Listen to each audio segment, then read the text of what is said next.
ہم جائزہ لے رہے ہیں آج D G I S P R کی پریس کانفرنس کا۔ تو D G I S P R کی پریس کانفرنس جو ہے اس میں بہت سے ایشوز کا احاطہ کیا گیا ہے، لیکن سب کو پتہ تھا، پہلے سے اندازہ تھا کہ اصل موضوع اس پریس کانفرنس کا کیا ہے، اور وہ اصل موضوع 9 مئی، سانحہ 9 مئی۔ اب یہ لفظ انہوں نے خود تو استعمال نہیں کیا، لیکن ظاہر ہے کہ ان کی طرف سے جو بھی یہ لفظ آ رہا ہے، اور یہ سانحہ تو ہے۔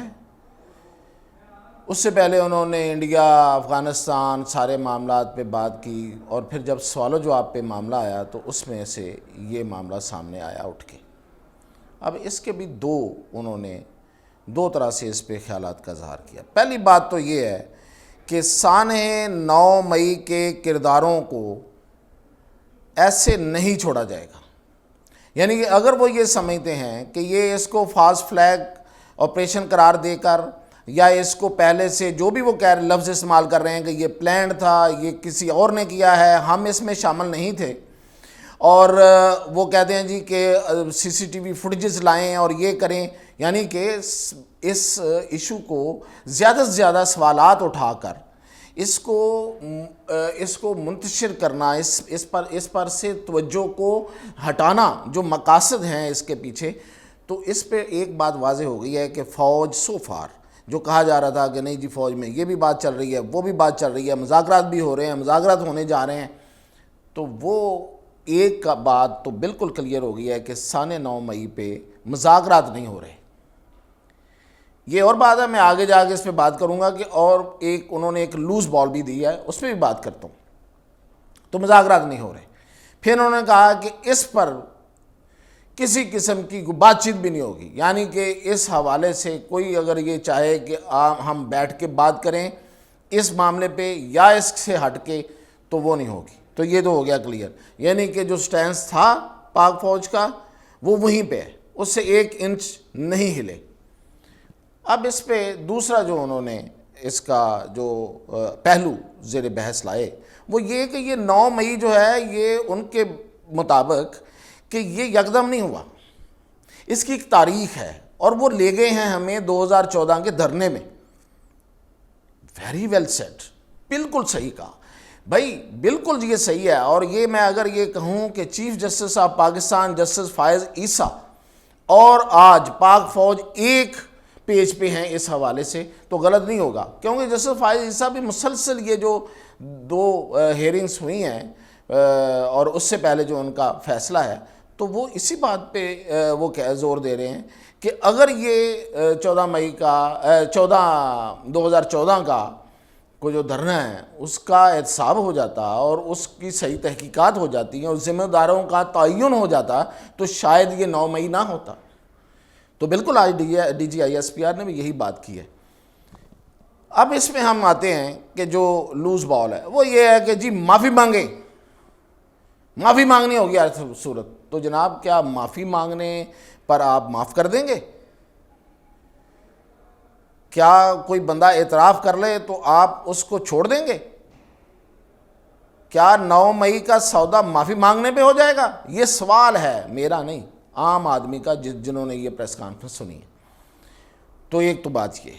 دوسری بات یہ ہے کہ 2014 کا جو دھرنا ہے اس پہ اگر آپ بات کر رہے ہیں کہ اس پہ جوڈیشل کمیشن بنانا ہے تو اس پہ بنائیں، اس پہ کیا بنانا، 9 مئی پہ یہ تو سب واضح تھا، اور اس پہ بنائیں۔ اور انہوں نے گن کے ساری واقعات کو بتایا ہے، جیسے کہ انہوں نے کہا کہ بل جلانا، ڈس اوبیڈینس کی کال دینا، پھر پارلیمنٹ پہ حملہ کرنا، پی ٹی وی پہ حملہ کرنا، یہ سب انہوں نے گن کے بتایا، اور کہا ہے کہ اگر یہ والے واقعات، یہ جو واقعات ہوئے تھے، ان کی تحقیقات کر لی جائیں۔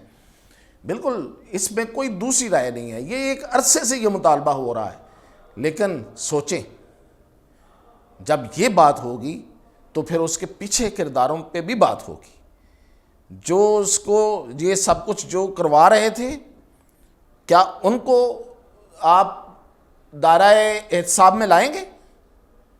شروع کرتے ہیں حمید گل سے، جنرل حمید گل، پھر اس کے بعد شجاع پاشا، پھر اس کے بعد ظہیر الاسلام، اور پھر یہ فیض حمید۔ تو یہ سارے کے سارے جرنیل ہیں، آئی ایس اے کے چیف رہے ہیں.